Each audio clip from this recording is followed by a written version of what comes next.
Shalom saudara, Anda bertemu kembali dengan saya, Pendeta Saumiman Saud. Saya dari San Francisco, Cornerstone Ministry, yang ada di broadcasting melalui YouTube ini. Hari ini saya mengajak kita merenungkan firman Tuhan di Roma pasal 12. Hanya 2 ayat saja, ayat 1 dan ayat 2, ayat yang sangat terkenal. Mari saya bacakan untuk Anda. Karena itu, saudara-saudara, demi kemurahan Allah, aku menasihatkan kamu supaya kamu mempersembahkan tubuhmu sebagai persembahan yang hidup, yang kudus, dan yang berkenan kepada Allah. Itu adalah ibadahmu yang sejati. Janganlah kamu menjadi serupa dengan dunia ini, tapi berubahlah oleh pembaharuan budimu, sehingga kamu dapat membedakan manakah kehendak Allah, apa yang baik, apa yang berkenan kepada Allah, dan yang sempurna. Nah, saudara, setelah Rasul Paulus mengajarkan tentang pengajaran doktrin yang cukup mendalam dari Roma pasal 1 sampai pasal yang 11, sekarang dia mulai mengajarkan hal-hal yang praktis. Pasal 12 dimulai dengan karena itu. Karena apa, saudara? Karena semua yang sudah engkau pelajari itu. Tentang doktrin Allah. Tentang doktrin Kristus itu. Karena semuanya itu adalah dari Dia, oleh Dia, dan kepada Dia. Maka karena itu bagi Dialah kemuliaan sampai selama-lamanya. Jadi karena itu dia katakan, saudara-saudara, demi kemurahan Allah. Paulus sadar bahwa dia bukan orang yang sempurna. Paulus sadar dia bukan orang yang 100% baik. Karena latar belakangnya, jejaknya pada masa lalu, dia bukan orang yang baik-baik. Dia bahkan pembunuh pengikut Yesus, saudara. Dia yang gontok-gontokan mencari orang-orang yang ikut Yesus. Maka sekarang waktu dia mau berikan nasihat, dia tahu siapa dia sebenarnya. Tetapi karena dia itu dipanggil oleh Allah menjadi hambanya, maka dia punya wibawa. Bukan berarti karena latar belakangnya dulu bobrok, sekarang tetap saja menggondol kebobrokan. Manusia ada perubahan. Dulu dia jahat, sekarang tidak jahat lagi. Dulu dia penghancur pengikut Yesus, sekarang tidak lagi. Justru sekarang dia yang berkobar-kobar mengabarkan firman Tuhan. Tetapi dia tetap ingat siapa dia. Maka waktu dia memberikan nasihat, dia katakan, demi kemurahan Allah.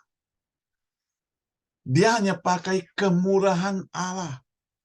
Demi anugerah Allah, demi kasih daripada Allah, aku memberikan nasihat kepadamu. Dia gak bilang demi aku ya. Dia tidak menyombongkan diri demikian. Dia tidak katakan, coba lihat bagaimana kejadian dalam hidupku. Enggak. Memang benar kesaksiannya kalau mau dinyatakan sangat luar biasa karena dia benar-benar ada perubahan, boleh dikatakan mujizat terjadi dalam hidupnya, berubah 180 derajat. Tetapi dia tidak mau menyombongkan diri.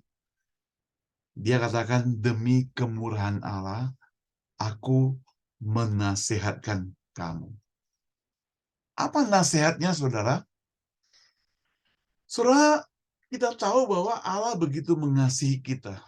Bahkan anaknya yang tunggal, dia kirim ke dunia yang bernama Yesus itu, mati di atas kayu salib berkorban untuk kita sebagai orang yang berdosa. Maka untuk menyatakan kebaikan Tuhan, pembalasan kita walaupun nggak bisa, maka kita perlu mempersembahkan tubuh kita sebagai persembahan yang hidup. Nah, saudara, persembahan yang hidup ini merupakan satu kontras dari Perjanjian Lama, di mana pada zaman itu, kalau orang mempersembahkan kepada Allah, kepada Tuhan Allah, mereka harus mempersembahkan dengan binatang yang tidak bercacat, tapi kemudian disembelih, mati. Atau bagi orang miskin mungkin burung-burung disembelih, dipersembahkan. Tetapi saudara, di sini Paulus mengajarkan suatu level yang lebih tinggi. Ingat, bahwa pengajaran firman Tuhan selalu levelnya itu naik. Levelnya selalu lebih tinggi. Tuntutannya selalu lebih tinggi. Maka di sini dikatakan, persembahkanlah tubuhmu. Karena Yesus sudah pertama kali mempersembahkan tubuhnya untuk kita sekarang, membalas kasihnya, kita mempersembahkan tubuh kita sebagai persembahan yang hidup. Bukan persembahan yang mati, saudara. Saudara, apa yang maksudnya persembahan hidup? Persembahan hidup berarti kita harus bertindak melakukan sesuatu. Kalau persembahan yang sudah mati, gak ada gunanya lagi. Saudara, mana lebih gampang? Hidup bagi Kristus atau mati bagi Kristus? Saudara, sebenarnya jawabannya yang jujur adalah hidup bagi Kristus. Karena kalau mati bagi Kristus, hari ini mati, habis sudah. Tapi kalau hidup bagi Kristus, maka engkau dan saya harus setiap hari hidup bagi Kristus. Tidak boleh satu hari pun lalai. Kalau dikatakan setiap hari itu berarti menyangkut setiap menit. Bahkan menyangkut setiap detik. Dan setiap second. Kita tidak boleh melenceng dari kehidupan yang lain. Tapi hidup bagi Kristus. Jadi kita dituntut mempersembahkan tubuh yang hidup. Bukan hanya itu, tapi juga harus yang kudus, saudara. Yang kudus artinya suci, yang terpisah dari orang-orang yang jahat, terpisah dari mereka yang berdosa. Artinya apa, saudara? Ketika kita mau persembahkan tubuh kita, mesti tubuh yang sudah bertobat. Tubuh yang sudah diampuni. Tubuh yang mau hidup suci, yang hidup setia kepada Tuhan. Saudara, saya dan Anda adalah orang-orang berdosa. Paulus juga katakan di antara orang berdosa, dia yang paling berdosa. Kita orang berdosa. Kita perlu Tuhan menguduskan hidup kita setiap saat bertobat. Karena hanya yang kudus itu yang berkenan kepada Allah. Karena Allah tidak berkenan kepada yang tidak kudus. Dia tidak berkenan kepada yang kotor. Dia mau yang suci, yang bersih. Yang di dalam hidup orang itu tidak menyimpan dendam. Tidak menyimpan kemarahan. Tidak menyimpan kebencian. Bahkan di dalam diri orang itu penuh kasih, penuh pengampunan, murah hati, rendah hati, dan rela berkorban buat orang lain.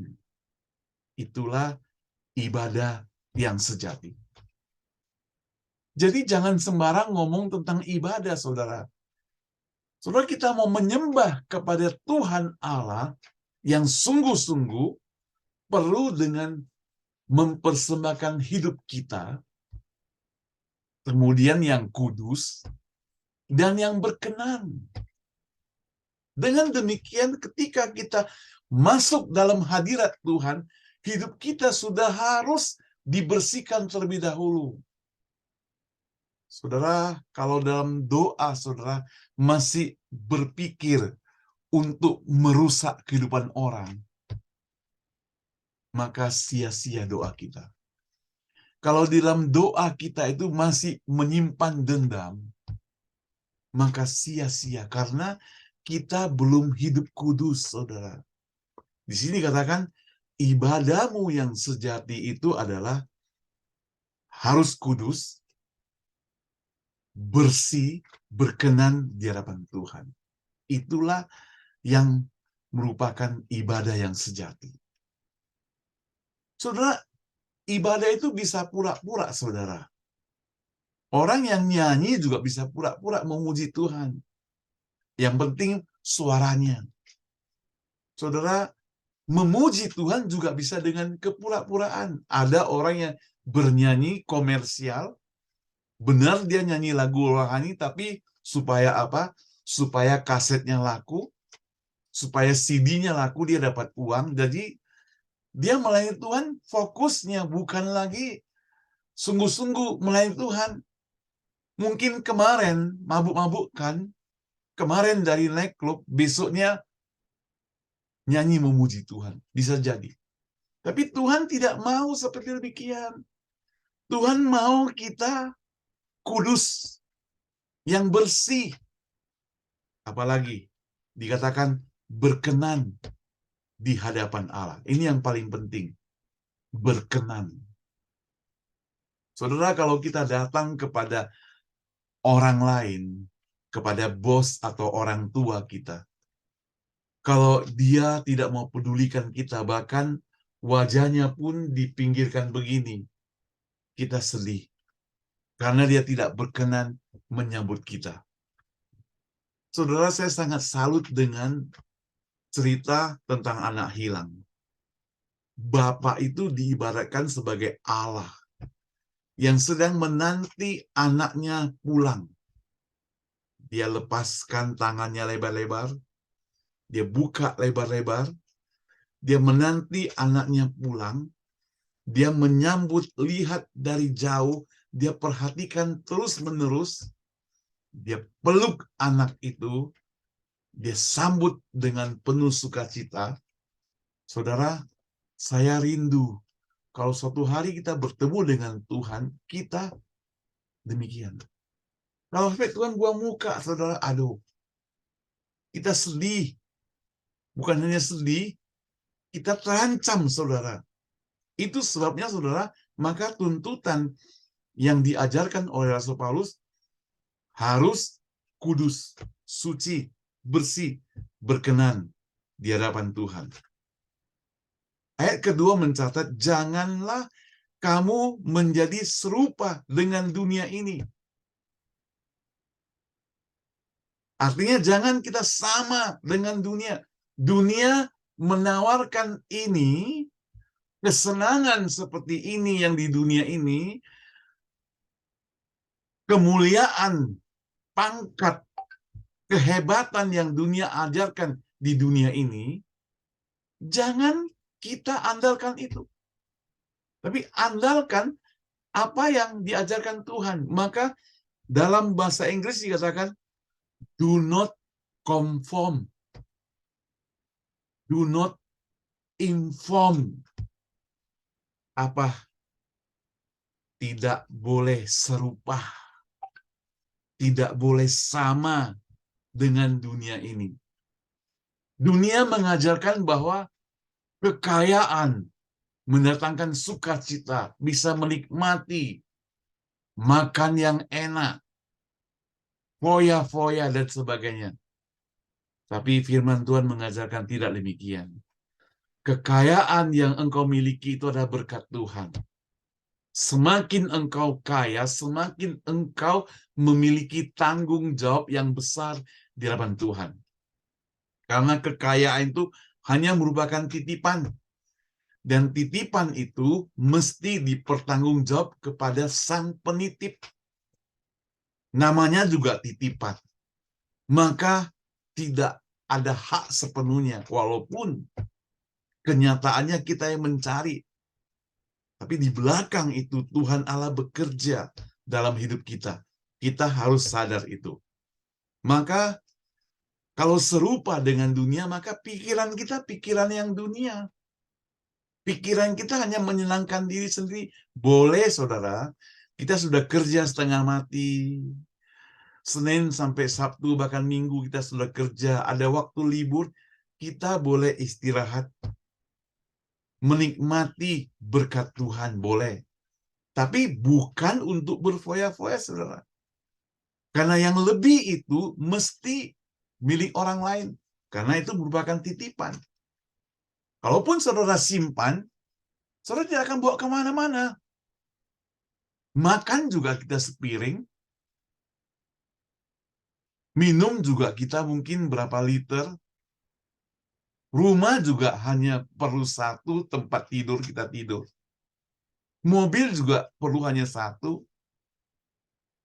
Tapi kalau kita punya kesempatan dapat banyak, itu berarti karena titipan berarti harus pakai untuk orang lain. Kita ingatlah itu, saudara. Jangan sampai lupa. Maka di sini akan tetapi, jadi dikontraskan. Jangan sama, jangan inform, jangan masuk ke dalam, tetapi berubahlah oleh pembaharuan budimu. Tapi transform, ada perubahan diri kita oleh pembaharuan budi. Justru kita yang berubah. Bukan diubahkan oleh dunia. Bukan arus dunia. Tapi kita yang mengubah arus dunia. Itu yang perlu kita perhatikan. Makanya beberapa waktu yang lalu saya share bahwasannya kalau kita punya kekayaan, bukan kekayaan yang mengatur kita. Kita yang mengatur kekayaan. Karena kekayaan itu benda mati. Uang itu benda mati. Kita yang hidup, kita yang mengatur. Sehingga kamu dapat membedakan mana kehendak Allah yang baik, yang berkenan kepada Allah, dan yang sempurna. Saudara, dengan transformasi hidup kita, kita bisa mengetahui mana yang baik, mana yang berkenan. Saudara, ada banyak anak Tuhan dikelabui, dibohongi, tertutup matanya. Karena apa? Karena sudah mendapat banyak keenakan, kesuksesan dari dunia ini. Mereka berpikir itu perjuangannya sendiri. Mereka berpikir itu keringatnya sendiri. Mereka bahkan katakan, saya lupa berdoa kok, saya juga bisa sukses. Sementara ada yang lain katakan, saya juga berbuat jahat-jahat begitu, tapi saya juga banyak duit, sukses juga. Tapi saudara ingat, kesuksesan Anda itu tidak berkenan di hadapan Tuhan. Maka di sini dikatakan kesuksesan dicampur dengan kejahatan itu bukan kehendak Allah yang baik. Bukan yang berkenan di hadapan Allah. Dan bukan yang sempurna. Artinya masih ada kekurangannya. Soalnya saya yakin kita hidup di dunia ini sementara. Dan kita butuh supaya kalau suatu hari kita dipanggil Tuhan, kita pertanggungjawabkan apa yang Tuhan berikan pada kita. Termasuk hidup kita ini. Bagaimana caranya? Artinya kita harus hidup berkenan. Kalau suatu hari disidangkan kita ini ternyata lulus berkenan di hadapan Tuhan. Ternyata kita lulus, kita lakukan kebaikan di hadapan Tuhan. Tapi kalau kita gak lulus, saudara, kan kita merasa sedih, gak bisa berubah lagi. Saudara, selama kita masih hidup, masih sempat untuk berubah. Masih sempat untuk transformasi hidup kita. Makanya berubahlah jikalau masih ada kesempatan. Jangan tunggu bahkan menit yang akan datang. Apalagi besok. Karena apa, saudara? Karena besok belum tentu ada di tangan Anda. Besok itu di tangan Tuhan, saudara. Besok bukan di tangan kita. Karena kita manusia tidak tahu hari esok. Kita hanya tahu yang sudah lewat. Dulu, kemarin, semalam. Tapi sebentar lagi kita nggak tahu. Karena kita nggak tahu, maka kita harus berserah kepada Dia. Dengan baik-baik. Ingat itu, saudara. Mari kita berdoa. Bapa di surga, terima kasih untuk kesempatan yang Tuhan berikan kepada setiap kami, Tuhan. Boleh belajar menjadi seorang anak Tuhan yang baik, yang berkenan. Supaya ibadah yang kami lakukan adalah ibadah yang sejati. Mempersembahkan tubuh yang hidup. Tuhan, jangan biarkan kami sama dengan dunia ini. Jangan biarkan kami terhanyut. Tapi kami mau mengubah apa yang tidak diperkenan Tuhan. Karena Tuhan dapat menolong kami. Supaya hidup kami makin hari, makin berkenan di hadapan Tuhan. Sehingga suatu hari kami berada di hadapan Tuhan. Tuhan melihat bahwa kami hidupnya berkenan kepadanya. Terima kasih Tuhan. Dalam nama Tuhan Yesus yang berdoa. Amin. Saudara, terima kasih Anda sudah bersama dengan Saumiman Saud CBM, yaitu YouTube channel Saumiman Saud Ministry Cornerstone. Kalau saudara mendapat berkat melalui apa yang saya share sehari-hari ini, saudara mesti wajib klik share kepada orang lain. Supaya teman-temanmu di mana saja, di grup apapun, mereka boleh mendengar berita ini. Karena berita ini sangat penting. Tolong, ya. Tuhan memberkati kita semua.